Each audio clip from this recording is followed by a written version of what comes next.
తర్వాత కృష్ణశాస్త్రి గారు కూర్చున్నారు. మహాదేవన్ గారు ట్యూను ఏదో వాయిస్తున్నారు. ఈయనకేదో ఒక రాగం పేరు చెప్పాడు కృష్ణశాస్త్రి గారు.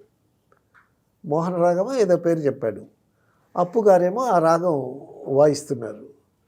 సో వాళ్ళు వాయించినా కూడా ఈయన ఏమి రాయలేదు కృష్ణశాస్త్రి గారు.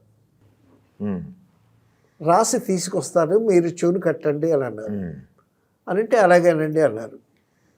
అయిపోయిన తర్వాత వచ్చేసిన తర్వాత కొన్ని రోజుల తర్వాత అన్ని రోజులు ఆలోచిస్తున్నాడు ఆయన.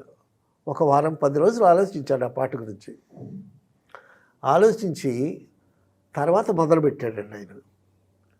మొదలుపెట్టి పాటంతా రాశాడు. పాటంతా రాసి వాళ్ళకి